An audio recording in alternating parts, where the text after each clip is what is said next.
Welcome to Classic Album Rank and Review. Today I will be ranking the album that started it all. Well, the album that started it all for gangster rap anyway. NWA, Straight Outta Compton, right here. This right here, this is one of my oldest rap CDs. It's the original pressing. I originally bought the cassette tape. Well, I've had two separate copies, both of which were just literally played and worn out. I had to replace them. But this, like I said, this is the album that started it all. It is what introduced the world to gangster rap. Although at the time, it wasn't the term gangster rap had yet to be coined, but Ice Cube was on record saying that it was reality rap, which I would say is very accurate. Well, this album right here, this was groundbreaking on many levels. It was the first album that really just told it like it is, what's going on in the ghettos across America.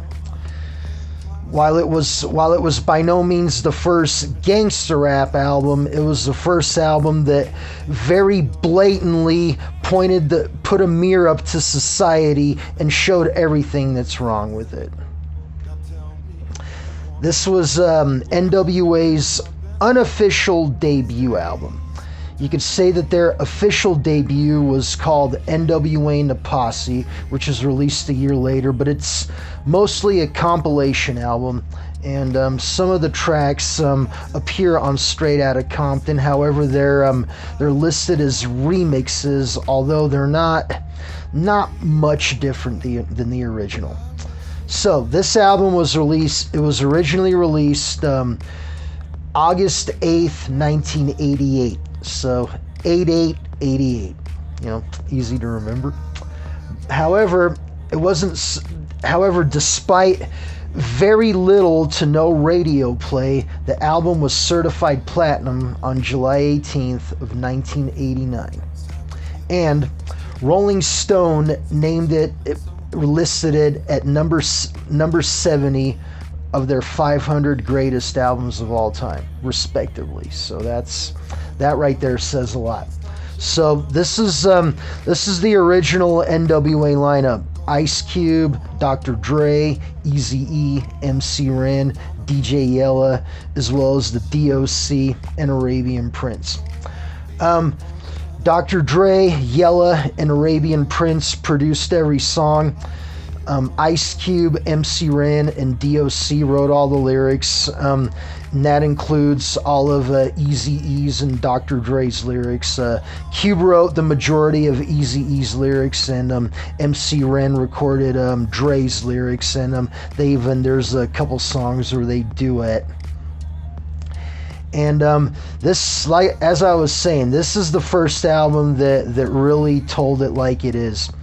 Many at that point, mainstream America, for the most part, had no idea about the crack epidemic and what was going on in the hood.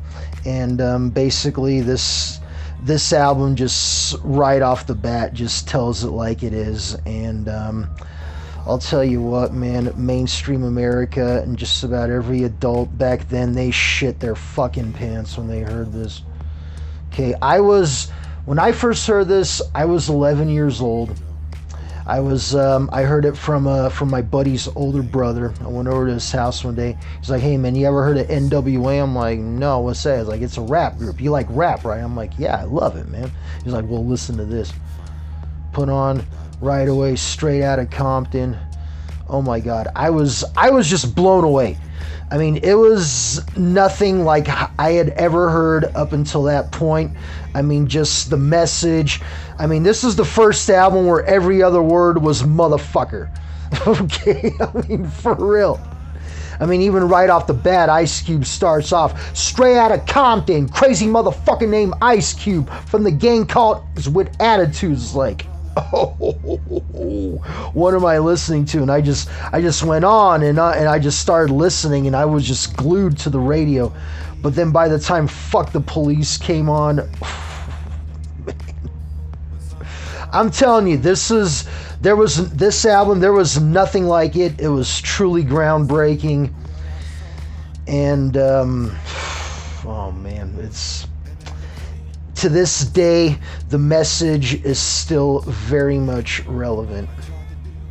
Yeah, particularly with the song Fuck the Police. So, without further ado, I'm going to go ahead and I'm going to get to ranking the albums out of 13 tracks. Number 13 would be Express Yourself. Now, first and foremost, no song, I don't believe or feel that any song on this album sucks or is bad in any way. I could listen to the entire album without skipping a single track, but for the sake of ranking, I had to pick a song last, and that song would be Express Yourself, which on the cassette was the first song on side B, and it's all rapped by Dr. Dre. The lyrics were written by Ice Cube, and the sample from the song was from Charlie Wright and the Watts 103rd Street Rhythm Band, also titled Express Yourself. You've got the beat as well as the lyrics mixed in with the song. Dre did an excellent job. But I believe that there's also the video version remix of this. I felt was much better, and should have been included on the album rather than the original. Even Ice Cube busts a verse on it. There's a music video to it too. If you look it up, you can check it out. It's actually really cool. But that's my 13th song. Not that it's because it's bad, but just because I had to rank it, and it's certainly the song I like least. And number 12 would be Compton's in the House. It's a remix version of the original, although it's not much different from the original. It has a few extra samples. Maybe the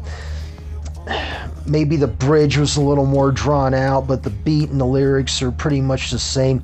It's got MC Ren and Dre rapping together, and when they come together and with a duet, they always do a great job.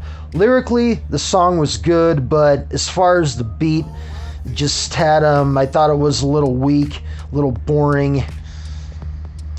I mean, I'd listen to it a little bit, but I'd always end up skipping forward to the next song just because I got bored. Like I said, lyrically, great song. The beat was kind of weak. That's why I ranked it at number 12. The number 11 would be Quiet on the Set. Now, this song has a total of 19 samples. 19 samples in one song. Now, this was before sample laws were enacted, so it was basically a free-for-all. Many DJs and producers, they'd use whatever would come to mind, and it was not unusual for a song back then to have 10 to 20 samples. But most notably, you have the Blackbirds' Rock Creek Park, Casey and the Sunshine Band's I Get Lifted, as well as Steve Miller Band's Take the Money and Run. The drum break at the very beginning of the Steve Miller track can be heard in many rap songs that were released at the time. So, like I said, there was 19 songs. I can't talk about them all here. However, if you're interested in checking out the rest, just go to whosampled.com, and you'll be amazed at what you'll find. Okay, let's see, and also another sample that was widely used at the time was the Brothers Johnson, Ain't It Funky Now, the little riff that you hear in the background during the verse. If you go to it, if you find it on the site, you'll know exactly what I'm talking about. Number 10, If It Ain't Rough. Another one of, just like the previous track, it was a solo project from MC Ren. This is his other solo project on the album. And this has a nice sample of Average White Bands and Benny King's A Star in the Ghetto from 1977. Very well made, very well produced. MC Ren even some of the verses are even freestyles. Very well put together. However, it's because this is a hardcore gangster rap album. The song, I'd say it's a nice little cool down or a break. It's the fourth track off the album. The first three you had the title track, Straight Outta Compton, followed by Fuck the Police and Gangsta Gangsta. Three very hardcore songs. So if it ain't rough, I think it was a nice little cool down, right? Track 9, I Ain't the One. Written and performed fully by Ice Cube. It's a not catchy little number about gold diggers. That's right, I ain't the one. It's kind of in the title, right? Talks about how women only go after him or other guys like him just because how much money they have and the type of car they drive. Cube even says, I drive a bucket. Where the chick would probably, she had more of a Mercedes or whatever else in mind, but Cube straight up told her, I drive a bucket, you can take it or leave it, right? Sample from here was Brass Construction's The Message Inspiration from 1976. Very well used, well mixed by Dr. Dre. And that would be my number 9 song. Number 8 was Something Like That. That's the other duet with MC Ren and Dre. It's produced by Yella. Samples in this one, well, it's kind of in the same spirit as Compton's in the House, but the beat is a little more interesting. The drum break is from Fat Larry's band Down on the Avenue. It's very widely used drum break, especially at that time. Also got the little riff you hear in the background. It's from ZZ Hill, I Think I Do It from 1972. And at the very end, it also samples the opening vocals from Steve Miller Band's Take the Money and Run. The ooh ooh. Yep, that's from Steve Miller. That's from Take the Money and Run. Of course, the first time I heard that song on classic rock radio, I heard NWA first, but when I heard that, I immediately recognized the drum break as well as that vocal sample. And as it turns out, it's one of the most used samples of the time. Number 7 would be Something to Dance To. That's the closing track. It's just like it says, it's a dance song. It's a light, closing track for the album. Most of it was very heavy, but it's, a little light, very upbeat. It's got a great sample of D-Train's You're the One for Me. I remember back in the day, I bought one of the Thump Records old school compilations, and it was on there. I immediately recognized. I'm like, oh, this is used in NWA. And so then when I discovered who sampled, I looked it up, and sure enough, there it was. Let's see, what else do we got? Number 6, Dope Man.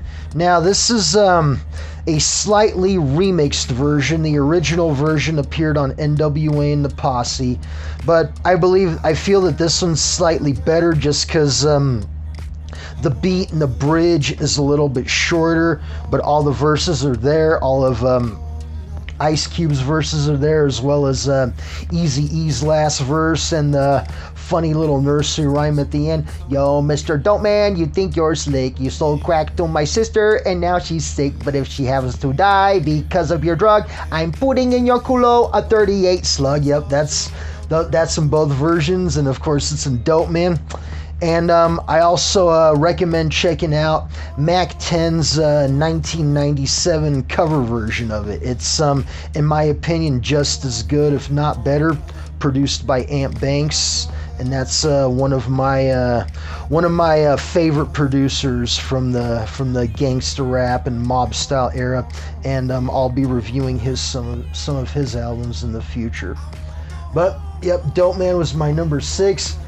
Number 5 was 8 Ball, also slightly remixed version. The original appears on NWA and the Posse. Eazy-E raps the entire song. Of course, Ice Cube wrote the lyrics. And it's always kind of reminded me of Boys in the Hood. Has a very similar beat to it. I mean, it's obviously a different song, but the beat's very similar. And Ice Cube, of course, wrote the lyrics to Boys in the Hood as well. So he has Ice Cube has a lot of lyrical credits for this song, for this album. Number 4, Parental Discretion is Advised. It's my number 4 on the list. Also happens, well, no, it's the fifth track off the album. But it's got a nice replayed sample or interpolation of the Isley Brothers' I Turned You On. It's got one of the few songs where the DOC actually raps. This was before a car accident tragically altered his voice, which of course didn't stop him from making records, but it altered his voice to the point where he almost lost it. However, he's credited with writing a lot of the lyrics to this album. So he raps the first verse, then followed by Dre, and then Ren, Cube, and Eazy-E closes it out. I like the song. I think it's a great down-tempo beat, and that Isley Brothers replay is very well done. So great job, Dr. Dre. And number 3, now we're getting to the top 3 songs. Gangsta Gangsta. Ooh, this is a standout track. And this song contains a total of 17 samples, but most notably, the song you'll hear in the background during the verses, Steve Arrington's Weak in the Knees from 1983. If it sounds familiar, if you're an Ice Cube fan, you'll also recognize it in his cut from America's Most Wanted, The End You Love to Hate. I mean, it's slightly different, but you can tell it's the same song. But that's just talks about just ghetto life, just gang life, you know, selling crack, just hanging on the corner, gang banging. It's a very, very accurate depiction. It's a very accurate depiction of the thug life. Number 2, Straight Outta Compton, the title track. This blew me and everyone else away. I'd say the standout sample was the drum break from the Winstons, Amen Brother, and I believe it's the most widely sampled drum break in history. I mean, there's many, but I believe this is at the top of the list. Yeah, if you go to whosampled.com and check it out, you'll immediately recognize it. And if you scroll through and see some of the other tracks that have sampled it, you'll know what I'm talking about. Also, great vocal sample, Wilson Pickett's Get Me Back on Time, Engine Number 9. It's during the chorus or the bridge, that gow, that's Wilson Pickett. That was also sampled in the number 1 song, which of course was Fuck the Police. Yeah, Fuck the Police. Sadly, the message is still very relevant today. It's just sad that it took almost 30 years for it to be heard. At the time, most people, they didn't know what was really going on in the hood. And that cops were literally getting away with murder. Okay? They'd be pulling over people just because they're black, and they'd give them a hard time, whether they did something wrong or not. Even if they didn't mouth off, they did exactly what they say, they give them a hard time just because they're black. Okay? Now you have BLM, and you have all these protests going on. Well, it's nothing new. Some of the most notable samples in this, during the verses, Roy Ayers' Ubiquity, the Boogie Back from 1974, as well as this time as Another sample from the Wilson Pickett "Get Me Back on Time" Engine Number 9 track. Only this time it's a riff sample. It's mixed in with the boogie back. Also, the intro, Marva Whitney's "It's My Thing" from 1969. This track has a total of 10 samples, but those 3 are the most notable.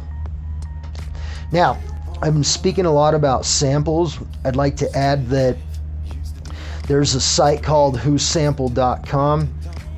It's the largest site of samples, covers, remixes, mashups. It's all there. I've been a member and a contributor for 8 years. I've submitted and moderated several samples, and I would say that NWA, along with their solo projects, particularly Ice Cube, or some of them, not only have they sampled a lot of songs, but they're also some of the most sampled in many hip-hop songs, particularly Ice Cube. His voice was sampled in many songs. So this is my first video that I'm making of the album reviews. I hope you guys enjoy it. I'd like to hear some of your thoughts, if you want to, in the comments below. If you'd like to rank it and list it, go right ahead. All I ask is that you keep it friendly and on topic. I don't want any Facebook style pissing contests on here.